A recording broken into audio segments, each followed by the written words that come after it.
Ninth President of the United States, Jimmy Carter. His new book is called Palestine, Peace, Not Apartheid. And President Carter, why did you use the word apartheid in the book's title? Well, let's look at the entire title, if you don't mind. The first word is Palestine, which involves the land that belongs to the Palestinians, not the Israelis. I didn't refer to Israel because there's no semblance of anything relating to apartheid within the nation of Israel. And I also emphasized the word not, that is peace and not apartheid. That's what I hope to accomplish with this book, is some move toward that goal. But there's no doubt that within the occupied territories, Palestinian land, that there is a horrendous example of apartheid. The occupation of Palestinian land, the confiscation of that land that doesn't belong to Israel, the building of settlements on it, the colonization of that land, and then the connection of those isolated but multiple settlements, more than 200 of them, with each other by highways on which Palestinians can't travel, and quite often where Palestinians cannot even cross. So the persecution of the Palestinians now under the occupied territories is under the occupation forces is one of the worst examples of human rights deprivation that I know.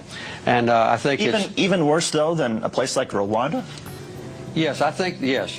You mean now? Yes. I think the impression now of the Israelis, of the Palestinians by the Israelis, is worse than a situation in Africa like the oppression of Rwandans and the Civil War. I'm not going back into ancient history about Rwanda, but right now, the persecution of the Palestinians is one of the worst examples of human rights abuse I know, because the Palestinians... When you're talking about right now, you're not talking about, say, I'm not talking about ancient history, no. Well, Rwanda wasn't ancient history, it was just a few years ago. You could talk about Rwanda if you want to. I want to talk about Palestine.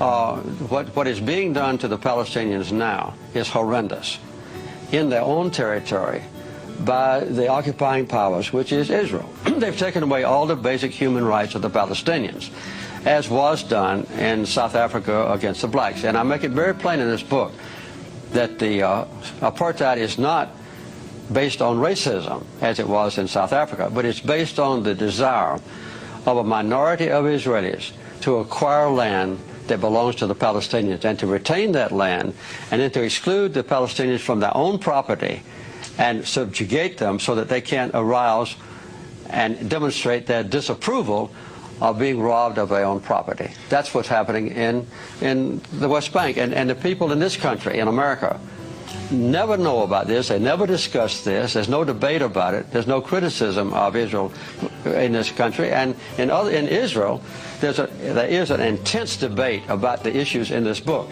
In this country, no. I agree. I mean, I wish we had that sort of debate that they're having in Israel. I wish we had that in the United States. But give us a sort of sense, how much of the responsibility for the conflict, the Israeli-Palestinian conflict, do you think belongs to the Israelis for their tactics like seizing land and occupying territory that didn't belong to them? How much of it is the responsibility of the Palestinians for their suicide terror attacks and their bombings within Israel proper?